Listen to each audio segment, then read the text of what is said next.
யார் யாரோ வாழ்வீரே சிலுவையை கண்டீரோ, சிலுவைக்காய் பணி செய்ய வாரீரோ. மரணத்தை ஜெயித்து உயிரோடு எழுந்த ஆண்டவர் இயேசு கிறிஸ்து நாமத்தினாலே உங்கள் அனைவருக்கும் அன்பான வாழ்த்துக்கள். எஸ்எம்பிஎம் என்ஜிபிஎம் ஒரு மிஷனரி இயக்கம். 148 கோடி ஜனத்திரள் கொண்ட நம் தாய் திரு நாட்டிற்கு அப்போஸ்தலர் 4:12 படி மேலே வானத்திலையும் கீழே பூமியிலையும் மனிதர்கள் ரட்சிக்கப்பட இயேசு கிறிஸ்து நாமமே இல்லாதபடி வேறு நாமம் இல்லை என்பதை மேற்கே குஜராத், கிழக்கே திரிபுரா, தெற்கே தமிழ்நாடு, வடக்கே ஜம்மு காஷ்மீர் வரை 25 மாநிலத்திற்கும் அண்டை நாடாகிய நேபாள், பூட்டான், பங்களாதேஷ் நாடுகளிலே 168 பணித்தளம் அமைத்து 138 விதமான ஜாதிகளுக்கு 210 மிஷனரிகளை கொண்டு நற்செய்தி அறிவிக்கிறோம். முடவர்கள் நடப்பதும், குருடர்கள் பார்வையடைவதும், குஷ்டரோகிகள் சுகமடைவதும், மரித்தோர் உயிர்த்தெழுவதும் பணித்தளங்களில் நடக்கிற அன்றாட அற்புதங்கள்.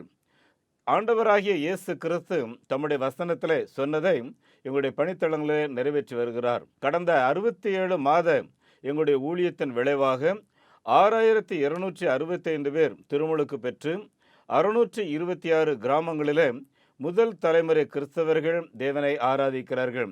சுமார் 2000க்கும் அதிகமான மக்கள் ஞானஸ்நானம் பெற காத்திருக்கிறார்கள். இதுவரையிலேயும் 41 கிராமங்களிலே ஆலயம் கட்டி பிரதிஷ்டை செய்திருக்கிறோம். ஒரிசா, குஜராத், மகாராஷ்டிரா, ராஜஸ்தான், பீகார், பஞ்சாப், ஹரியானா, மேற்கு வங்காளம், யூபி, எம்பி ஆகிய பகுதிகளிலே ஆலய கட்டுமான பணி நடந்து வருகிறது. அனுபவமும் பயிற்சியும் பெற்ற மிஷனரிகள் 340 பேர் விண்ணப்பம் கொடுத்து நம்முடைய இயக்கத்தில் இணைய காத்திருக்கிறார்கள். பஞ்சாப், ஹரியானா, மகாராஷ்டிரா, யூபி பகுதிகளிலே 7 விடுதிகள் அமைத்து 448 விசுவாச குழந்தைகளுக்கு உணவு, உறைவிடம், தங்குமிடம் கொடுத்து அவர்களுக்கு கல்வி புகட்டுகிறோம். மணிப்பூர் கலவரத்தில் பாதிக்கப்பட்ட விசுவாசிகளுடைய குழந்தைகளுக்கு விடுதி அமைத்து அவர்களுக்கு ஆங்கில வழியிலே கல்வி போதித்து உணவு கொடுத்து பராமரித்து அவர்களை நடத்தி வருகிறோம். மாதம் ஒரு முறை ஆத்துமாவே தேடி என்கிற தமிழ் பத்திரிகையை கிறிஸ்தவ உலகத்திற்கு வெளியிடுகிறோம். ஆண்டுடைய வருகைக்கு ஒவ்வொரு கிறிஸ்தவர்களும் ஆயத்தமாக இருக்க வேண்டும் என்கிற உயர்ந்த நோக்கத்தோடு இந்த பத்திரிகையை தயாரிக்கிறோம். என்னை கேளும், ஜாதிகளையே உங்களுக்கு சொந்தமாய் தருவேன் என்று சொல்லி சங்கீதம் 2:28 நம்முடைய ஆண்டவராகிய இயேசு கிறிஸ்து சொன்னார். இந்த வசனத்தின்படி மகாராஷ்டிரா, மத்திய பிரதேசம், எம்பி பார்டர் பகுதியிலே வாழ்கிற பௌரா ஆதிவாசி மக்கள் நாங்கள் கடவுளின் குழந்தைகள் என்று சொல்கிறார்கள். 10 to 12 வயதில் பெண் குழந்தைகளுக்கு திருமணம் செய்து திருமணம் ஆனவுடனே அந்த குழந்தைகளுடைய கால்களிலே ஒரு விலங்கையை மாட்டி விடுகிறார்கள். இளம் வயதிலேயே கணவர்கள் மரிக்க இளம் வயதிலேயே இந்த குழந்தைகள் விதவைகளாகி அநேகர் விபச்சாரத்துக்கு தள்ளப்படுகிறார்கள். ஆகவே இந்த குழந்தைகளை பராமரிக்கிறதற்காக மகாராஷ்டிரா நந்தூர்பார் என்ற இடத்துல ஒரு இடம் வாங்கி டாக்டர் கிறிஸ்டியம்மா மிஷன் சென்டர் என்கிற பெயரில் 15x10 என்ற ஒரு ஹால் கட்டுவதற்கு எங்களுக்கு ஆட்கள் தேவை. ஒரு ஹால் கட்டுவதற்கு 1 லட்சம் ரூபாய் தேவை. அந்த ஹாலில் யார் ஸ்பான்சர் பண்ணுறாங்களோ அவங்களுடைய பெயர்களை எழுதி வைத்து நாங்கள் அவர்களுக்காக ஜெபம் பண்ணுவோம். அது மாத்திரமல்ல, ஆலயம் கட்டுவதற்கு ஏராளமான இடங்களிலே வாய்ப்புகள் பெருகி இருக்கிறது. சுமார் 90 இடங்களில் ஆலயம் கட்டுவதற்கு அஸ்திபாரம் போட்டு ஸ்பான்சர் எதிர்பார்த்து காத்திருக்கிறோம். ஆலயம் கட்டுவதற்கு 7 லட்சம் ரூபாயில பக்க ஆலயமும், 5 லட்சம் ரூபாயில 600 சதுரடியிலையும், 3 லட்சம் ரூபாய், 2 லட்சம் ரூபாயில கச்சா ஆலயமும் கட்டுகிறோம். உங்களுடைய வசதிக்கு ஏற்ப நீங்கள் ஆலயம் கட்ட முன் வரலாம். ஆலயம் கட்ட நீங்கள் பணம் கொடுத்த பின்பு 3 மாதத்திலிருந்து 6 மாதத்துக்குள்ளாக உங்களுக்கு ஆலயத்துக்கு பிரதிஷ்டைக்கு நாங்கள் அழைப்பு கொடுப்போம். அருமையானவர்களே, இந்த இயக்கத்தில் பணிபுரிகிற மிஷனரிகளை ஸ்பான்சர் செய்வதற்கு எங்களுக்கு ஆட்கள் தேவை. ஒரு மிஷனரி ஸ்பான்சர்ஷிப் செய்வதற்கு 3000 ரூபாய் தேவை. அதே போல் ஆதிவாசி குழந்தையை படிக்க வைக்கிறதற்கு ஒரு பகுதி 600, முழுமையாக பொறுப்பெடுக்க 1200, மிஷனரிகளுடைய குழந்தைகளை படிக்க வைக்கிறதற்கு 1000 ரூபாய் தேவை. இந்த இயக்கத்தின் தேவைகளில் நீங்கள் பங்கெடுக்கிறதற்கு உங்களுக்கு ஒரு காணிக்கை பெட்டியை நாங்கள் வைத்திருக்கிறோம். ஆண்டவர் உங்களுடைய உள்ளங்களில் ஏவுவார் என்றால் இந்த காணிக்கை பெட்டிகளை வைத்து உங்களுடைய பிறந்த நாள், திருமண நாள், உங்களுடைய வீட்டில் நடக்கிற நல்ல நாட்களில் ஆண்டவருக்கு இந்த ஸ்தோத்திர காணிக்கை எடுத்து வைப்பீர்கள் என்றால் ஆலயம் கட்டுவதற்கு இந்த பணங்களை பயன்படுத்துவோம். அருமையானவர்களே, இந்தியர்கள் ஒருவரும் நரகம் கூடாது. ஆண்டவராகிய இயேசு கிறிஸ்து வைத்திருக்கிற அந்த ரட்சிப்பை ஒவ்வொருவரும் பெற்றுக்கொண்டு ஒவ்வொருவரும் பரலோகம் செல்ல வேண்டும். அது மாத்திரமல்ல, ஆண்டவருடைய வருகைக்கு நம்முடைய இந்திய நாட்டை ஆயத்தப்படுத்துகிற இந்த மிஷினரி ஊழியத்தில் உங்களுடைய பங்குகள் தான் என்ன? ஜெபியுங்கள், திட்டமிடுங்கள், பங்கிடுங்கள். இந்த மிஷினரி பணியில் ஈடுபடுகிற உங்கள் அனைவரையும் ஆண்டவராகிய இயேசு கிறிஸ்து நிச்சயமாய் ஆசீர்வதிப்பாராக. இந்த மாபெரும் நற்செய்தி பணியில் ஒரு ஆதிவாசி குழந்தைய நீங்கள் 600 ரூபாய் கொடுத்து படிக்க வைக்கலாமே, உங்களால் ஏன்ற தொகையை கொடுத்து ஒரு ஆலயங்கள் கட்டுவதற்கு தீர்மானம் எடுக்கலாமே. உங்களுடைய பங்குகள் என்ன?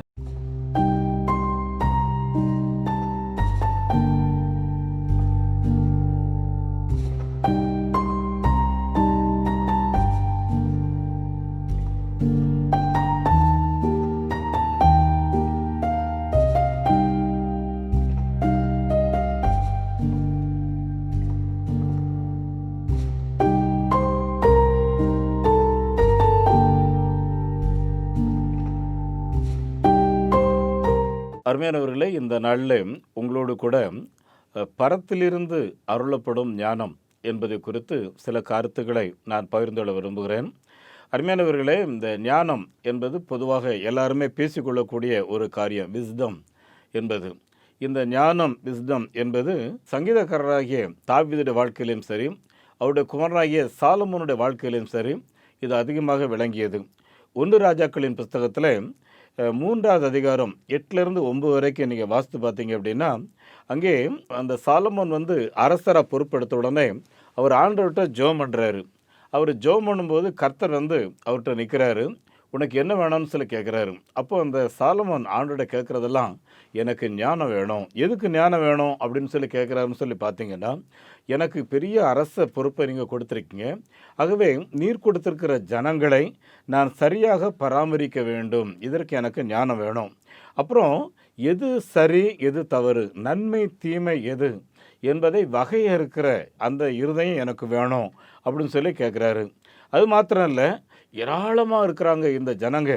இந்த ஜனங்களுக்கு சில நேரங்களில் ஜட்ஜ்மெண்ட் சொல்லும்போது யாராவது ஒருவர் அதாவது தவறு செய்யாத ஒருவர் பாதிக்கப்பட்டுறக்கூடாது, ஒரு நல்லவங்க பாதிக்கப்பட்டுறக்கூடாது. ஆகவே எனக்கு அதுலேயும் ஞானம் வேணும் அப்படின்னு சொல்லி கேட்குறாரு. ஆகவே ஆண்டவர் சாலமோன்ட்ட என்ன சொல்கிறாரு, சாலமோன், எல்லாருமே நிறையா பணம் கேட்பாங்க, நிறைய தீர்க்காயுசை கேட்பாங்க. ஆனால் நீ இந்த ரெண்டும் கேட்காம எனக்கு இந்த ஜனங்களை எப்படி நடத்தணும்னு சொல்லி நடைமுறைக்கு ஏற்ற வாழ்வின் ஆசீர்வாதத்தினை கேட்டிருக்கிறேன்னு சொல்லி சொல்கிறாரு. அருமையானவர்களே, இதே சாலமோன்ட்ட ஒரு முறை 2 பெண்கள் நிற்கிறாங்க. 2 பேருமே தவறானவங்கன்னு சொல்லி பைபிளில் இருக்குது. அதில் 2 பேரும் என்ன பண்ணுறாங்கன்னா, ஒரு குழந்தை தான் உயிரோடு இருக்குது, 2 பேருமே என் குழந்தை அப்படிங்கிறாங்க. பிரச்சனை என்னென்னா, 2 பேருக்குமே குழந்தை பிறந்துச்சு. இந்த அம்மா துன்மார்க்கமாக பிறண்டு அந்த குழந்தை மேலே விழுந்து அந்த குழந்தை செத்து போயிடுச்சு. ஆக இப்போ என்ன பண்ணுதுன்னா, உயிரோடு இருக்கிற குழந்தை என் குழந்தை அப்படின்னு சொல்லி தூக்கி வச்சுக்குது. இந்த பிரச்சனை தான் ராஜாட்ட வருது. 2 பேரும் ஒருவருக்கொருவர் எனக்குன்னு சொன்ன உடனே ராஜா என்ன பண்ணுறாரு, என்ன பண்ணுறது அப்படின்னு சொல்லி யோசிக்கும்போது ஒரு படைவீரனை கூப்பிட்றாரு. கூப்பிட்டு, எப்பா வா, இந்த குழந்தைய 2ஆக வெட்டி ஆளுக்கு பாதியானி கொடுத்துற அப்படிங்கிறாரு. உடனே அந்த உயிரோடு இருக்கிற அந்த குழந்தையுடைய தாய் என்ன சொல்கிறா தெரியுமா, ஐயோ ஆண்டவனே, அப்படி நீங்கள் செய்திடாதீங்க, இந்த குழந்தை அவகிட்டே இருக்கட்டும், என் குழந்தை அவகிட்டையாவது உயிரோடு இருக்கிற நான் பார்த்து நான் சந்தோஷப்படுவேன் அப்படின்னு சொன்ன உடனே சாலமோன் சொல்கிறாரு, இவ தான் உண்மையான குழந்தையனுடைய தாய் அப்படின்னு சொல்லி. அருமையானவர்களே, இந்த ஜட்ஜ்மெண்ட் பார்த்திங்கன்னா உலகமெங்கிலையும் பரவிடுச்சு பார்த்துக்குங்க. இதுதான் இன்றைக்கு ஒவ்வொரு மனுஷனுக்கும் தேவையான நடைமுறை ஞானம் என்று சொல்லி சொல்வது. என் அன்புக்குரியவர்களே, நீதிமொழிகளின் புஸ்தகம் 2வது அதிகாரத்தின் 6வது வசனத்தில் எழுதியிருக்கிறது, கர்த்தர் ஞானத்தை தருகிறார், அவர் வாயிலிருந்து அறிவும் புத்தியும் வரும் அப்படின்னு சொல்லி எழுதியிருக்கு. நீதிமொழிகள் 3வது அதிகாரம் 13வது வசனத்தில் நீங்கள் வாசித்து பார்த்தீங்கன்னா, ஞானத்தை கண்டடைகிற மனுஷனும் புத்தியை சம்பாதிக்கிற மனுஷனும் பாக்கியவான்கள், அதாவது ஆசீர்வதிக்கப்பட்டவர்கள் அப்படின்னு சொல்லி எழுதியிருக்கு.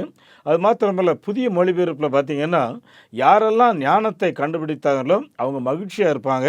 அது மாத்திரமல்ல, அவங்க புரிந்து கொள்ள தொடங்கும் போது அவங்க ஆசீர்வாதமாக இருப்பாங்க அப்படின்னு சொல்லி எழுதியிருக்கு. என் அன்புக்குரிய ஆண்டோடைய பிள்ளைகளை, ஒருவேளை உங்களில் பலருக்கு எனக்கு ஞானம் இல்லை, எனக்கு அறிவு இல்லை, எனக்கு மெமரி பவர் இல்லை அப்படின்னு சொல்லி நாமே நிறைய நேரங்களில் ஒரு டிஸப்பாயிண்டடாக, அதாவது ஒரு தோல்வி மனப்பான்மை உள்ள ஒரு வாழ்க்கைக்கு நம்ம ஒப்பு கொடுக்குறோம் பார்த்துக்குங்க. என்னையை பொறுத்தவரையிலையும் எனக்கு இன்றைக்கி 61 வயசு ஆச்சு. இந்த பூமியில் பிறந்த ஒருத்தன் கூட அறிவில்லாதவனும் கிடையாது, மடையனும் கிடையாது. என் அன்புக்குரியவர்களை என்னுடைய அனுபவத்தில் நான் கண்டுபிடித்ததை உங்களுக்கு சொல்கிறேன். ஏன்னா ஆண்டவர் ஒவ்வொருவருக்கும் ஒவ்வொரு விதமான திறமைகளை, தாளந்துகளை தேவன் தந்திருக்கிறார். ஆகவே யாரையும் ஜட்ஜ் பண்ணுறதுக்கோ, யாரையுமே இளக்காரமாக யோசிக்கிறதுக்கோ இந்த பைபிளில் அனுமதியே கிடையாது. ரோட்டில் பிச்சை எடுக்கிறவனாக இருக்கலாம், அவனுக்கு இறக்கமுள்ள இருதயம் உங்களுக்கு இருந்தால் நீங்கள் இறக்கம் பண்ணுங்க. சில பைத்தியக்காரங்க ரோட்டில் கிடந்து அழுக்காக இருக்கிறத கூட எடுத்து சாப்பிடுவாங்க. ஏன்னா அவங்களுக்கு அது புரியலை. அருமையானவர்களே, அவங்கள கூட நீங்கள் இகழ்ச்சியாக எந்த சாபமோ அப்படிங்கிற மாதிரி எண்ணாமல், அவங்களுக்கு உங்களால் முடிஞ்சால் நீங்கள் இறக்கம் செய்ய, இல்லையா உங்கள் பாட்டுக்கு நீங்கள் போங்க. ஆனால் மாற அவனை குறித்து சாபக்கேடான குடும்பத்தில் பிறந்திருப்பான் போல இருக்குது அப்படின்லாம் அந்த வார்த்தையை தயவுசெய்து பகிர்ந்து கொள்ளாமல் இருக்கிறது நமக்கு பெருந்த ஆசீர்வாதம் பார்த்துக்குங்க. என் அன்புக்குரியவர்களே, யாக்கோபு 1வது அதிகாரம் 5வது வசனத்தில் எழுதியிருக்கு, உங்களிலே ஒருவன் ஞானத்தில் குறைவுள்ளவனாய் இருந்தால் யாவருக்கும் சம்பூர்ணமாய் கொடுக்கிறவரும் ஒருவரையுமே கடிந்து கொள்ளாத தேவனிடத்தில் கேட்க கிடவன், அப்பொழுது அவர் அந்த ஞானத்தை அவனுக்கு கொடுப்பாரு அப்படின்னு சொல்லி எழுதியிருக்கு. அப்படி கேட்குறவங்க சந்தேகப்படாமல் கேட்கணும் அப்படின்னு சொல்லி எழுதியிருக்கு. என் அன்புக்குரியவர்களை, இந்த ஞானத்தை ஆண்டவரிடத்தில் கேட்டு நாம் பெற்றுக்கொள்ள முடியும். அருமையான இப்போ நமக்கு என்ன கேள்வி வரும் அப்படின்னா, ஐயா ஞானம்னு சொல்கிறீங்களே, இந்த ஞானம்னா என்ன அப்படின்னு சொல்லி. அருமையானவர்களை, என்னை பொறுத்த வரைக்கும் ஞானம்ன்றா என்னன்னா, எந்த காரியத்தை எப்போ, எப்படி, எந்த நேரத்தில் செய்யணும் அப்படிங்கிறது தான். ஷார்ட்டாக சொல்ல போகிறாருந்தா, சரியான நேரத்தில் சரியான வார்த்தையை நம்ம சொல்கிறது, சரியான நேரத்தில் சரியான தீர்மானங்களை எடுக்கிறது பார்த்துக்குங்க. என் அன்புக்குரிய ஆண்டுடைய பிள்ளைகளை, இதற்கு தான் கர்த்தருடைய ஞானம் நம்ம எல்லாருக்கும் தேவை. ஆகவே யோபு என்ற ஒரு பெரிய மனுஷர், அவர் சொல்லும்போது என்ன சொல்கிறார், யோபு 28வது அதிகாரம் 28வது வசனத்தில் சொல்கிறாரு, அவர் சகல மனிதர்களை பார்த்து சொல்கிறாரு, கர்த்தருக்கு பயப்படுகிறதே ஞானத்தின் ஆரம்பம் அப்படின்னு சொல்கிறாரு. அது மாத்திரம் இல்லை, பொல்லாத வழிகளை விட்டு விலகிறது தான் புத்தி அப்படின்னு சொல்லி சொல்கிறார் பார்த்துங்க. 2 காரியம் சொல்கிறாரு. ஒன்று, கர்த்தருக்கு பயப்படுகிறது தான் ஞானம், கடவுளுக்கு உண்மையாக பயப்படுறது ஞானம் அப்படிங்கிறாரு. 2வது அவர் சொல்லும்போது, பொல்லாப்பு, இந்த காரியம் பொல்லாததுன்னு தெரியும் இல்லையா, நமக்கே தெரியும் இந்த காரியம் தப்புன்னு நல்லா தெரியும், அதை விட்டு விலகி இரு அப்படின்னு சொல்லி சொல்கிறாரு. விபச்சாரமாக இருக்கட்டும், இல்லை என்றால் ஒரு தவறான இன்னொருடைய பொருளை எடுக்கிறதா இருக்கட்டும், வேலையை செய்யாமல் கூலி வாங்குறதா இருக்கட்டும், இது எல்லாமே தவறு தானே இல்லையா? அருமையாக நமக்கே நல்லா தெரியுமே. அருமையான அப்படி இருக்கும்போது பொல்லாப்பை விட்டு விலகுவதே புத்தி அப்படின்னு சொல்லி சொல்கிறாரு. என் அன்புக்குரியவர்களே, இந்த நாளில் உங்களோடு கூட சுருக்கமாக ஒரு 3 குறிப்புகளை நான் பகிர்ந்து நான் முடிக்க விரும்புகிறேன். முதலாவது, நம்ம எல்லாருடைய வாழ்க்கையிலையும் நமக்கு தேவை பரலோகத்திலிருந்து வரக்கூடிய ஞானம் பார்த்துக்குங்க. அருமையானவர்களே, யாக்கோபு என்பவர் தன்னுடைய புஸ்தகத்தை எழுதும்போது ரொம்ப ப்ராக்டிக்கலாக அவர் எழுதுகிறார். அவர் என்ன எழுதுகிறார் பாருங்கள். யாக்கோபு 3:17 பரத்திலிருந்து வருகிற ஞானம், பரலோகத்திலிருந்து வரக்கூடிய ஞானம் முதலாவது சுத்தம் உள்ளதாக இருக்கிறது. அப்புறம் 2வது பார்த்திங்கன்னா சமாதானமும் சாந்தமும் இரக்கம் உள்ளதாக இருக்கிறது. 3வது பார்த்திங்கன்னா நல்ல கனி நிறைந்ததாக இருக்கிறது. பட்சபாதம் இல்லாத, அந்த மாயமாலம் செய்யாத ஒரு ஞானமாக இருக்கிறது அப்படின்னு சொல்லி சொல்கிறாரு. அப்போ இந்த ஞானங்கிறதுக்கு யாக்கோபு சொல்லக்கூடிய அந்த நடைமுறை விளக்கம் என்ன அப்படின்னு சொல்லி யோசித்து பாருங்கள். அருமையானவர்கள், முதலாவது சுத்தம் உள்ளது, பின்பு சமாதானம் உள்ளது, 3வது எல்லாரோட சாந்தமாக இருக்கிறது, அப்புறம் எல்லாரோட இணக்கமான குணத்தோடு இருக்கிறது, அப்புறம் இரக்க குணம், அப்புறம் நல்ல குணாதிசயங்கள், பட்சபாதம், ஆள் பார்த்து ஜட்ஜ்மெண்ட் கொடுக்காம எல்லாருக்கும் சமமான காரியங்களை செய்வது, பட்சபாதம் இல்லாமல் இருக்கிறது. அப்புறம் மாயமான வாழ்க்கை, மாயன்னா என்ன சொல்கிறது, நடிகர்கள் இல்லை, டான்ஸ், அவங்க வேஷம் போட்டு டான்ஸ் ஆடுவாங்க, அவ்வளோதான். எப்போவே டான்ஸ் ஆடிட்டு இருந்தாக்க, இப்படிப்பட்ட மாயமான வாழ்க்கை, அருமையான மாயமாலாம் நான் பண்ண மாட்டேன் அப்படின்னு சொல்கிறாரு. இதுதான் பரத்திலிருந்து வருகிற ஞானம். ஒருவேளை இந்த பரத்திலிருந்து வருகிற ஞானம் நம்முடைய ஆட்சியாளர்களுக்காக நம்ம எல்லாருமே செபிக்கணும் பார்த்துக்குங்க. சமீபத்தில் கூட பார்த்திங்கன்னா பாகிஸ்தான் இந்தியா கலவரம்னு சொல்லி என்ன நடக்குமோன்னு சொல்லி எல்லாருமே பதறிட்டு இருக்கும்போது கடைசி நேரத்தில் அவனுடைய கிருபை எல்லாமே சமாதானமாக முடிந்தது. என் அன்பானவர்களே, இந்த பரத்திலிருந்து வருகிற ஞானத்தை சரியாக செயல்படுத்தினவர் பார்த்திங்கன்னா யோசேப்பு அப்படிங்கிறவர். ஏன்னா அன்றைக்கு இருந்த அந்த எகிப்து நாட்டில் ஒரு திடீர்னு அந்த அரசருக்கு ஒரு பெரிய கேள்வி, அவர் ஒரு சொப்பனம் கண்டுறாரு. அதுக்கு அவரால் பதில் கண்டுபிடிக்க முடியல, அந்த சொப்பனத்தை வேற மறந்துடுறாரு. ஆக இப்படியெல்லாம் ஒரு பெரிய போராட்டத்தில் இருக்கும்போது அவருக்கு கோபம் வந்துடுது. இந்த நாட்டில் ஒரு ஞானியும் இருக்கக்கூடாது, ஒரு அந்த இவங்க பெரிய பெரிய ஆலோசனை சொல்லுவாங்க இல்லையா, இவங்கெல்லாம் யாரும் இருக்கக்கூடாது, எல்லாரும் கொண்டு போடுங்கடா அப்படின்னு சொல்லி ஆர்டர் போடுறாரு. அப்படி இருக்கிற நேரத்தில் தான் இந்த யோசேப்பு சொல்கிறாரு, இன்றைக்கு பார்வோனுக்கு ஏற்பட்டிருக்கிற அந்த கலக்கம், பார்வோனுடைய கனவு எல்லாவற்றுக்கும் விளக்கம் சொல்ல சர்வலோகத்தின் தேவனாலே முடியும் அப்படின்னு சொல்லி சொல்கிறாரு. இந்த வார்த்தை பார்வோனுக்கு சொல்லப்படுகிறது. உடனே பார்வோனுக்கு இந்த யோசேப்பு அங்கே அழைக்கப்படுகிறார். யோசேப்பு பார்வோனிடத்தில் வந்த உடனே எல்லா பிரச்சனைகளையும் புட்டு வைக்கிறாரு. எல்லாவற்றையும் புட்டு வச்சுட்டு ஒரு ஆலோசனை சொல்கிறாரு. இந்த காரியங்கள் எல்லாவற்றையும் செய்வதற்கு ராஜா ஞானமுள்ள ஒருவரை உம்முடைய ராஜ்யத்திலே நீ அதிபதியாக ஏற்படுத்த வேண்டும். அப்படி சொன்ன உடனே அந்த பார்வோன் என்ன சொல்கிறார் பாருங்க. பார்வோன் மோசையை பார்த்து, அந்த யோசேப்பை பார்த்து, உன்னை விட பொருத்தமானவன் யார் இங்கு இருப்பதாக எனக்கு தெரியவில்லை. தேவ ஆவியானவர் உண்மையில இருக்கிறார், உன்னை மிகவும் ஞானமுள்ளவனாக ஆக்கியிருக்கிறார் என்று யோசேப்பிடம் சொல்லி, உனக்கு எல்லாவற்றையும் வெளிப்படுத்தின இந்த கர்த்தர் மிகவும் பெரியவர், அவர் அறிவு கூர்மை உள்ளவர், உன்னை போல புத்திசாலி யாரும் கிடையாது, ஞானமுள்ளவர்கள் யாரும் கிடையாது, ஆகவே நீ தான் இந்த பொறுப்புக்கு வரப்போறன்னு சொல்லி தன் கையில் கிடந்த முத்திர மோதிரத்தை கெடுத்து அந்த யோசேப்பு கையில் அவர் கொடுத்து, இந்த முத்திர மோதிரம் நீ என்ன செய்கிறியோ இதுதான் இந்த நேரத்தில் நடக்கும்னு சொல்லி பிரதமர் என்று சொல்லக்கூடிய அளவுக்கு அதிகாரத்தை அன்றைக்கு யோசேப்பு கையில் கொடுக்கிறார். என் அன்புக்குரிய தேவனுடைய பிள்ளைகளே, நம்ம எல்லாருக்கும் இப்படிப்பட்ட பரத்திலிருந்து வருகிற ஞானம் ரொம்ப அவசியம், தேவை பார்த்துக்குங்க. அது மாத்திரமல்ல, ஒரு காலகட்டம் வரும்போது இந்த யோசேப்பை அடிமையாக விற்று அவரை மிகவும் கஷ்டப்படுத்தி அவர் கெஞ்சுறாரு, அண்ணா என்னை இன்னொரு இடத்துக்கு அனுப்பாதீங்க, என்னை விட்டுருங்க, என்னை கொல்லாதீங்கன்னு சொல்லலாம் தன் சொந்த அண்ணமார்கிட்ட கெஞ்சிறாரு பார்த்துக்குங்க. என்றாலும் அனுப்பிவிட்டார்கள். இப்போ கடைசியாக பார்த்தீங்கன்னு சொன்னால் அந்த நாட்டில் ஏற்பட்ட பஞ்சத்தில் உணவுக்காக அவருடைய சொந்த சகோதரர்கள் எல்லாரும் அவருக்கு முன்னால் வந்து நிற்கிறாங்க, அவருடைய காலில் விழுந்து கும்பிடுறாங்க. யோசேப்பு எல்லாம் பார்த்து கர்த்தரை மகிமைப்படுத்துகிறாரு. அதோடு கூட தன்னுடைய சகோதரர்களை பழி வாங்குறதுக்கு இதுதான் சரியான நேரம் அப்படின்னு சொல்லி எண்ணாமல் அவங்கள நினச்சி அழுகிறார் பார்த்துங்க. ஒரு காலகட்டம் வரும்போது, நான் உங்கள் சகோதரன் யோசேப்பு அப்படின்னு சொன்ன உடனே அவங்களுக்குள்ள ரொம்ப பயம். ஏன்னா இவ்வளோ பெரிய போஸ்ட்டில் இருக்கார, நம்ம அவனை எவ்வளோ கஷ்டப்படுத்தணும் அப்படின்னு சொல்லி அவங்க ரொம்ப நடுங்கி அவர் காலில் விழுந்து கெஞ்சுறாரு. எங்களுடைய தவறை நினைக்காதீங்கன்னு சொல்லும்போது அந்த யோசிப்பு அவங்கள பார்த்து என்ன சொல்கிறாருன்னா, நீங்கள் கவலைப்படாதீங்க, உங்களை எல்லாரையும் பராமரிக்கிறதுக்காக தான் கடவுள் எனக்கு அன்றைக்கி அந்த துன்பத்தை அனுபவித்தார்.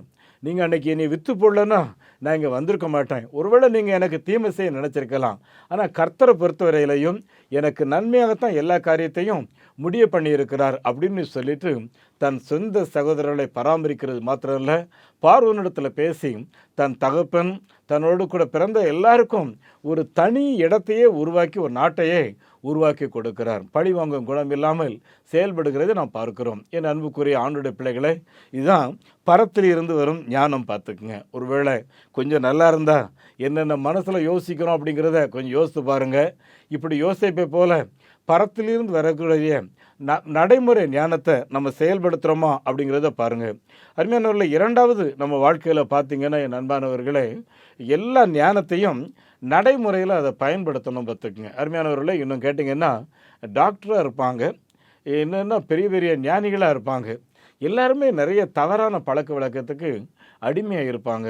அருமையானவர்களே, எனக்கு தெரிந்த ஒரு பெரிய டாக்டர், ஆனால் எப்போ பார்த்தாலும் சிகரெட் ஊதிட்டே இருப்பார். அருமையானவர்களே, அந்த சிகரெட் பாக்கெட்டில் போட்டிருக்கோம், தொண்டையில் அப்படியே அந்த கேன்சர் புண்ணு இருக்கிற மாதிரி பெரிய படமாக இந்த காலத்தில் போட்டு வச்சுருக்காங்க. அப்படி இருந்தும் அந்த சிகரெட்டை இடவிடாமல் குடிச்சு, அவருக்கு நிறைய படிச்சிருக்காரு, படித்து நிறைய ஞானம் அவருக்கு பெருகிருக்கு, அதில் எந்த சந்தேகமும் கிடையாது. அருமையானவர்களே, படிக்கிறதுனால அறிவு தான் பெருகுமே தவிர ஞானம் பெருகாது. ஞானம் எப்போ பெருகும்னா கடவுளுக்கு பயப்படும் போது தான் ஞானம் வரும். ஆகவே என் நண்பானவர்களே, அறிவு பெறணும்னு சொன்னால் நீங்கள் நல்லா படிங்க, படித்தா தான் நல்லா நம்ம இருக்க முடியும், படிக்கணும் அறிவு பெருக்கிறதுக்கு. ஆனால் ஞானமாக இருக்கணும்னு சொன்னால் கடவுளுக்கு பயப்படும் பயம் வந்தால் மாத்திரம்தான் ஞானம் கிடைக்கும் பார்த்துக்குங்க. அருமையானவர்களே, எழுத்தாளர் சௌபா அப்படின்றவர், அவர் நிறைய புஸ்தகங்கள் எழுதியிருக்கிறார், நான் கூட அதை படிச்சிருக்கேன், ரொம்ப நல்லாயிருக்கும். கடைசியாக ஒரு முறை பார்த்தீங்கன்னா அவர் கடைசியில் ஜெயிலில் மரித்து போனார். காரணம் என்னென்னா, அவர் சொந்த மனைவியை விட்டு வேறொரு பெண்ணோட தொடர்பு வைத்து, அருமையானவர்கள் பெரிய எழுத்தாளர், பெரிய ஞானி, ஆனால் அவருடைய வாழ்க்கையில் பாருங்கள், நடைமுறையில் அதை பயன்படுத்திருக்க முடியாமல் பல பெண்களோட தொடர்பாகி கடைசியில் அவருடைய மகன் அதை எதிர்த்து கேட்க ஆரம்பிக்கும்போது மகனை ஆழ்வித்து கொள்வதற்கு ஏற்பாடு பண்ணி அதையும் செய்து முடிச்சிடுறாரு. இது வெளியே தெரிய வர வச்சு கடைசியில் போலீஸில் மாட்டி அவருக்கு கோர்ட் ஆயுள் தண்டனை விதிக்க ஜெயிலே மறிச்சும் போனார். யோசித்து பாருங்கள் என் அன்புக்குரியவர்களே, பெரிய எழுத்தாளர், நிறைய அறிவெல்லாம் உண்டு, ஆனால் நடைமுறையில் அதை பயன்படுத்தினார்களா அப்படிங்கிறது ரொம்ப முக்கியம். பார்த்துங்க என் அன்புக்குரியவர்களே, ஆமாம், படிக்கிறதுனால அறிவு வரும், தெய்வ பயத்தினால மாத்திரம்தான் நடைமுறை ஞானம் நம்ம எல்லாருடைய வாழ்க்கையில் வரும். பார்த்துங்க. ஆகவே என் அன்பானவர்களே, நடைமுறை ஞானத்தை எப்படி சாலமோன் அவருடைய வாழ்க்கையில் நடைமுறையில் அதை பயன்படுத்தினாரோ அதே போல் நாமும் நடைமுறையில் இந்த ஞானத்தை பயன்படுத்த வேண்டும். மூணாவது பார்த்திங்கன்னா என் அன்பானவர்களே, இல்லற வாழ்க்கையில் ஞானம். பார்த்துக்குங்க, நம்ம எல்லாருக்கும் கடவுள் குடும்பம் தந்திருக்கிறாரு. இந்த குடும்பத்தை கட்டி காக்கிறதுக்கு டெய்லி கடவுள்கிட்ட ஞானம் கேட்டு நம்ம ஜெபம் பண்ணணும். கணவனாக இருக்கட்டும், மனைவியாக இருக்கட்டும், 2 பேருமே கடவுள்கிட்ட ஞானம் கேட்டு ரொம்ப ஜெபம் பண்ணணும். ஏன்னா இது ஒரு பாத்திரம். அருமையானவர்களே, இந்த பாத்திரத்தை மண்பாண்டத்தில் வச்சு தான் ஆண்டவர் எல்லார் கையிலையும் கொடுத்துருக்கிறாரு. இந்த மண்பானையை வேகமாக தூக்குனா மேலே இருக்கிறது மட்டும்தான் கையில் வரும். வேகமாக கீழே வச்சிங்கன்னா எல்லாமே உடஞ்சிரும். இல்லை தூக்கும்போது கொஞ்சம் இந்த பக்கம் இடிச்சிச்சுன்னா அப்படியே உடஞ்சிரும். பார்த்துக்குங்க அருமையானவர்களே, மண்பாண்டம் ரொம்ப பொக்கிஷமானது. இது ரொம்ப கவனமாக பராமரிக்க வேண்டும். ஆகவே தான் குடும்பத்தை நடத்துகிறதுல அவசரப்பட்டு கணவனும் மனைவியும் அருமையானவர்களே பாதிக்கக்கூட வேதனை தரக்கூடிய வார்த்தைகளை பேசக்கூடாது. பார்த்துங்க, நல்லா கவனிச்சுக்குங்க. நம்ம சொந்த உறவினர்கள் இருக்காங்க இல்லையா, உறவுன்னா இரத்த சம்மந்தப்பட்ட உறவுன்னு சொல்கிறது கணவன் மனைவி, நீங்கள் பெற்றெடுத்த பிள்ளைகள், உங்களுடைய மருமக்கள், இவங்க தான் இரத்த சம்மந்தப்பட்ட உறவு. பார்த்துக்குங்க அருமையானவர்களே, இவர்களோட நல்ல உறவுகளை வளர்க்கிறதுல நாளுக்கு நாள் நம்ம எல்லாருமே பிரயாசப்படணும். பார்த்துக்குங்க என் அன்புக்குரியவர்களே, நடைமுறையில் குடும்பத்தில் இந்த ஞானத்தை யாரெல்லாம் பின்பற்றுறாங்களோ அவங்களுக்கு தீர்க்க ஆயுசு. பார்த்துக்குங்க, நீங்கள் குடும்பத்தை உங்கள் அறிவை இல்லைன்னா உங்கள் பணத்தை பயன்படுத்தி இதை தேவையில்லாத வார்த்தைகளை இல்லைன்னா யாரோ சொல்கிறத நம்பி பேசி இதை விட்டீங்கன்னு சொன்னால் வாழ்க்கையே போயிடும். பார்த்துக்குங்க அருமையானவர்களே, சங்கீதம் 128 முதல் 3 வசனங்களை நீங்கள் வாசித்து பார்த்தீங்கன்னா, கர்த்தரை யாரெல்லாம் நம்பி இருக்கிறார்களோ அவர்களுக்கு தான் உயர்ந்த அடைக்கலம். பார்த்துக்குங்க அருமையானவர்களே, அவன் ஆசீர்வாதமாக இருப்பான்னு சொல்லி பைபிளில் எழுதியிருக்கு. அவன் வீட்டில் எப்பொழுதும் திராட்சை ரசம் இருக்கும், அவனுடைய பிள்ளைகள் வீட்டை சுற்றிலும் ஒலிவுமர கன்றுகளைப் போல இருப்பார்கள் சொல்லி எழுதியிருக்கு. அருமையானவர்களே, இந்த பரத்திலிருந்து வரக்கூடிய ஞானத்தை குடும்பத்தில் நம்ம எல்லாருமே பயன்படுத்தணும். பார்த்துக்குங்க ஆதியாகமத்தின் புத்தகம் 2வது அதிகாரம் 19-20 நீங்கள் வாஸ்து பார்த்தீங்கன்னா, ஆதாம் இடத்துல கடவுள் எல்லா மிருகங்களையும் கொண்டு வர்றாரு. எல்லா மிருகங்களுக்கும் ஆதாம் தான் பேர் வைக்கிறாரு. அவர் அன்னைக்கு யானைன்னு சொல்லியிருந்தா இன்னைக்கு வரைக்கும் அது யானை தான். அன்னைக்கு சிங்கம்னு சொல்லியிருந்தா இன்னைக்கு வரைக்கும் சிங்கம் தான். ஆதாம் இடத்துல ஆண்டவர் ஏவாளை உருவாக்கி கொண்டு வந்து கொடுக்கும்போது ஆதாம் என்ன சொன்னார் தெரியுமா? இவள் என்னுடைய மாம்சத்தில் மாம்சம், ஆகவே இவள் மனுஷி என்று எண்ணப்படுவாள் அப்படின்னு சொல்லி சொன்னார். பார்த்துக்குங்க என் அன்புக்குரிய தேவனுடைய பிள்ளைகளே, அப்படிப்பட்ட ஞானம் நம்ம எல்லாருடைய வாழ்க்கையிலையும் அவசியம் தேவை. பார்த்துக்குங்க பிள்ளைகளோட பேசும்போது அருமையானவர்களே, குடும்பத்தை கட்டி காக்கிறதுக்கு ரொம்ப கருத்தான வார்த்தைகளை நம்ம எல்லாரும் பேசணும். சில நேரங்களில் குழப்பம் வந்துடும். பார்த்துக்குங்க ஆளாளுக்கு ஒவ்வொரு கருத்துக்களோட சில நேரங்களில் போராடிக்கிட்டு இருப்போம். இப்படிப்பட்ட நேரங்களில் அருமையானவர்களே, குடும்ப வாழ்க்கையில் இந்த ஞானத்தை கட்டி காக்கிறதுக்கு நான் செய்யக்கூடிய ஒரு முக்கியமான காரியம் என்னன்னு சொல்லி பார்த்தீங்கன்னா, உடனே குடும்ப ஜெபம். பார்த்துக்குங்க என் அன்புக்குரியவர்களே, டெய்லி நம்ம வீட்டில் குடும்ப ஜெபம் இருக்கணும். உங்கள் வீட்டில் என்றைக்கு குடும்ப ஜெபம் இல்லையோ அது கூரை இல்லாத வீடு. பார்த்துக்குங்க வீட்டில் 4 பேர் இருந்தீங்கன்னா 4 பேரும் சேர்ந்து ஒரு பாட்டு பாடுங்க, பைபிள்லேருந்து ஒரு வசனத்தை தியானிங்க. அன்றைக்கு ஆவியானவர் உங்கள் குடும்பத்தில் இருக்கிற காரியங்களை அந்த இடத்துல தீர்த்து வச்சிருவார். பார்த்துக்கு மாறா பேசி தீர்த்துக்கலாம்னு சொல்லி ஆளாளுக்கு நீங்கள் பேசிக்கிட்டு இருந்தீங்கன்னா பேச பேச பிரச்சனை வளருமே தவிர தீர்வே கிடைக்காது. என் அன்புக்குரியவர்களே, தீர்வு வேணும்னா ஆவியானோட ஒத்தாசை கேளுங்க, அவர் சரியானபடி உணர்த்துவார். உங்களுக்கு விட்டு கொடுக்கறதுக்கு வேண்டிய கிருபைகளை இந்த ஆண்டவர் தந்தருள்வார். ஆகவே என் அன்புக்குரியவர்களே, தேவன் தந்த இல்லறத்தை ஞானமாக கட்டி காக்க உங்களை அன்போடு கூட கேட்கிறேன். அதுவும் நீங்கள் பார்த்தீங்கன்னா வயசாக ஆக அன்புக்குரியவர்களே, உங்களுடைய மனைவி மேலே இல்லைன்னா உங்களுடைய கணவர் மேலே எந்த எதிர்பார்ப்பும் இல்லாமல் அளவு கடந்த பற்றை நீங்கள் வைத்திருக்கணும். பார்த்துக்குங்க என் அன்புக்குரியவர்களே, ஏன்னா நீங்கள் 2 பேர் தான் ஒருவருக்கு ஒருவர் உதவியை தவிர உங்கள் பிள்ளைங்க அவங்களுக்குன்னு குடும்பம் இருக்கும், அவங்களுக்கு தான் அவங்க உதவி. பார்த்துக்குங்க ஆகவே அன்பானவர்களே, ஆகவே வார்த்தைகளை பேசி இல்லறத்தை இழந்து விடாதிருங்கள். பணத்தை முன்னால் வைக்காதீங்க. இல்லற வாழ்க்கையில் சந்தேகத்துக்கு ஒரு நாளும் இடம் கொடுக்காதீருங்க. 100% முழுமையான விசுவாசம், நம்பிக்கை, தேவனுடைய ஞானத்தை கேட்டு ஒவ்வொரு காரியத்தை செய்யுங்க. ஆண்டவர் உங்களை ஆசீர்வதிப்பார். உங்களுக்காக நான் செபிக்கிறேன். எங்கள் பரலோகத்தின் நல்ல தெய்வமே, இன்றைக்கு உம்முடைய பிள்ளைகளோடு ஞானம் என்றால் என்ன என்பதை குறித்தும், ஆண்டவரே, ஞானமாக இல்லறத்தை நடத்த வேண்டியது, ஆண்டவரே, ஞானமாக நடைமுறை வாழ்க்கையில் செயல்பட வேண்டியது, பரத்திலிருந்து வரும் ஞானத்தை பெற்றுக்கொண்டு ஆண்டவரே, நிர்வாகங்களை யோசேப்பு நடத்தினது போல நடத்துவது என்பதை குறித்து நாங்கள் பேசிக்கொண்டிருந்தோம். எங்கள் தேவ ஆவியானவர் இந்த வார்த்தைகள் உம்முடைய பிள்ளைகள் எல்லாருடைய இருதயத்தில் 30, 60, 100 பலன் கொடுக்கட்டும். ஞானம் இல்லாமல் செயல்பட்டு எவ்வளவோ காரியங்களை இழந்துட்டோம் ஆண்டவரை. இனிமேல் அப்படிப்பட்ட இடங்களுக்கு இடம் கொடுக்காம எப்படியாகிலும் மறுபடியும் இணைந்து வாழக்கூடிய பாக்கியத்தை, மறுபடியும் கட்டி எழுப்பக்கூடிய பாக்கியத்தை, மறுபடியும் இழந்து போன தொழிலை பெற்றுக்கொள்ளக்கூடிய பாக்கியத்தை தாரும். ஆமோஸ் 9:12 என்று சொன்னீர், இழந்து போன தாவீதின் கூடாரத்தை மறுபடியும் நான் எழும்ப கட்டுவேன் என்று சொன்னீர். ஆண்டவரே, விழுந்து போன குடும்பங்களின் காலையில் யாரெல்லாம் அந்த வார்த்தைகளை கேட்டுக்கொண்டிருக்கிறார்களோ, தெய்வமே, உம்முடைய பிள்ளைகளுடைய ஞானமற்ற செயலினாலே இழந்து போன காரியங்கள் எல்லாம் மறுபடியும் பெற்றுக்கொள்ளக்கூடிய பாக்கியத்தை கிருபையாக நீர் தாரும்.